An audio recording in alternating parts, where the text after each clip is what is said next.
আজকে বাংলাদেশ এমন একটি জায়গায় দাঁড়িয়েছে, চোরাবলি সময়ের সন্ধিক্ষণ থেকে উতরে এসে নোবেল বিজয়ী প্রফেসর ইউনূস সাহেবের নেতৃত্বে বাংলাদেশ গণতন্ত্র উত্তরণের যে পথে এগিয়ে যাচ্ছে, সেই পথ যত বাধায় আসুক না কেন, যত ব্যারিকেড আসুক, সেই পথে যত রকম কাটা ছিটানো হোক না কেন, সমস্ত বাধার প্রাচীর উতরে বাংলাদেশের মানুষ আগামী ফেব্রুয়ারিতে নির্বাচনের মাঠে ভোট দিতে যাবে। এটাই বাংলাদেশের মানুষের সামাজিক চুক্তি, এর কোনো ব্যত্যয় হবে না। এই নির্বাচনকে ভণ্ডুল করতে, বাংলাদেশের গণতন্ত্র উত্তরণের পথে বাধা হয়ে দাঁড়াতে এসে যদি কোনো খুনি গোষ্ঠী সামনে দাঁড়ায়, আমাদের বাংলাদেশের জনগণ তার সমুচিত জবাব দেবে আইনসঙ্গতভাবেই।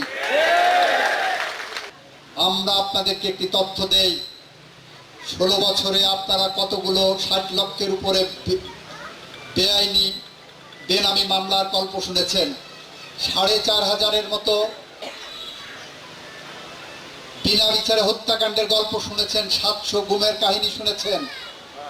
আমরা গত 14 মাসে বাংলাদেশে একটিও গুমের ঘটনা দেখি নাই।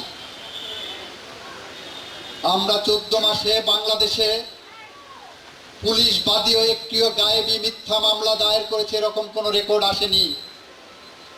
হাতে গোনা 8-10টি ক্রসফায়ারের ঘটনা ঘটেছে দেখেছি, সেটাও আমরা সর্বোচ্চ গুরুত্ব দিয়ে তদন্ত করছি।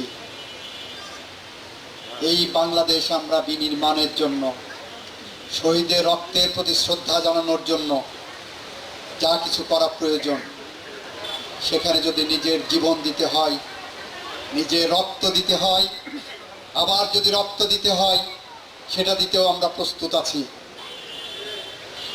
সুতরাং আমাদেরকে কোনো রকম ষড়যন্ত্রের পথ দেখিয়ে লাভ নাই।